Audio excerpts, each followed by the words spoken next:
Assalamualaikum warahmatullahi wabarakatuh.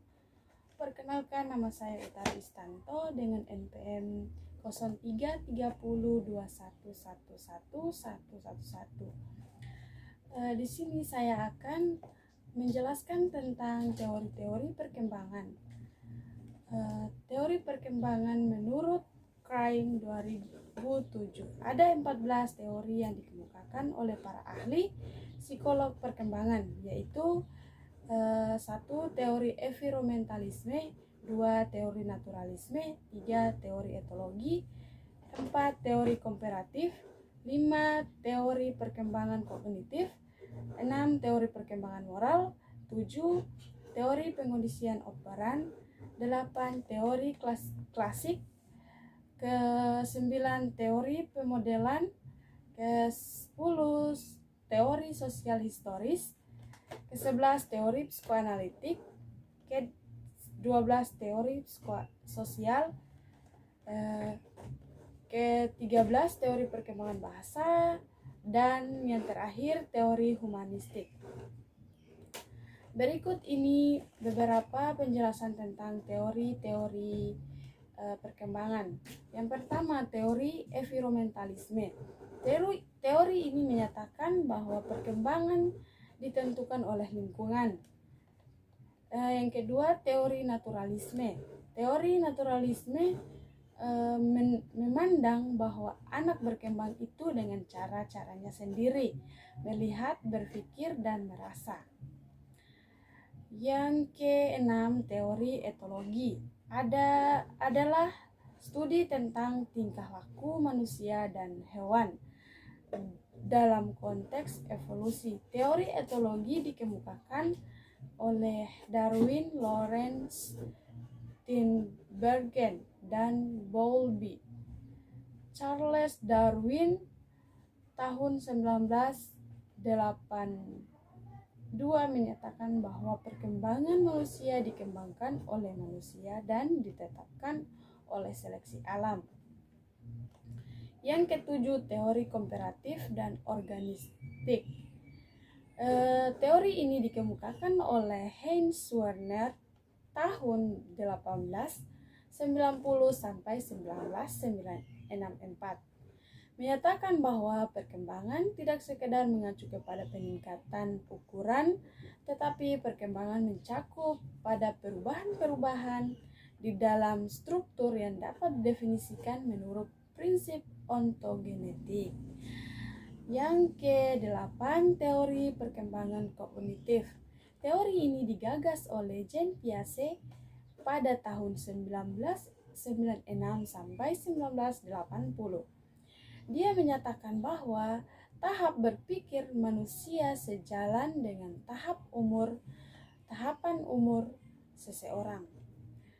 Yang ke-9, teori perkembangan moral. Menurut Colbert, percaya bahwa ada 3 tingkat perkembangan moral yang masing-masing ditandai 2 tahap. Konsep kunci untuk memahami perkembangan moral menurut Colbert adalah interaksi, yaitu perubahan perkembangan dari perilaku yang dikehendaki secara eksternal menjadi perilaku yang dikendalikan secara internal. Teori pengkondisian klasik. Teori ini dikemukakan oleh Skinner tahun 1905 sampai 1990. Untuk menemukan teori ini, sebuah teori perkembangan Skinner membuat Skinner Box. Di dalam konteks Skinner mencoba perkembangan pengetahuan latihan yang disertai dengan reward dan punishment. Teori pengondisian operan. Teori ini dikemukakan oleh Albert Bandura. Bandura menyatakan bahwa perkembangan manusia merupakan hasil interaksi antara faktor hereditas dan lingkungan. Teori pemodelan. Teori ini dikemukakan oleh Vygotsky pada tahun 1896 sampai 1934. Dia berpendapat bahwa konteks sosial merupakan hal yang sangat penting dalam proses belajar seorang anak. Pengalaman interaksi sosial ini sangat berperan dalam mengembangkan kemampuan berpikir anak. Interaksi antara anak dan lingkungan sosialnya akan menciptakan bentuk-bentuk aktivitas mental yang tinggi. Teori psikoanalitik. Teori ini dikemukakan oleh Sigmund Freud tahun 1860 sampai 1995. Dia menyatakan bahwa pentingnya peristiwa dan pengalaman yang dialami anak, khususnya situasi kekacauan mental. Teori psikoanalisa sosial. Teori ini digagas oleh Erik Erikson tahun 1902 yang menyatakan bahwa perkembangan terjadi sepanjang kehidupan manusia. Erikson meyakini bahwa setiap tahap perkembangan berfokus pada upaya penanggulangan konflik. Kesuksesan atau kegagalan mengenai konflik dapat berpengaruh pada setiap tahap perkembangan. Teori perkembangan bahasa. Teori ini digagas oleh Chomsky pada tahun 1928. Dia menyatakan bahwa kemampuan berbahasa adalah bawaan manusia yang tidak dimiliki makhluk lain. Kemampuan berbahasa telah dibawa manusia sejak dia lahir. Teori humanistik.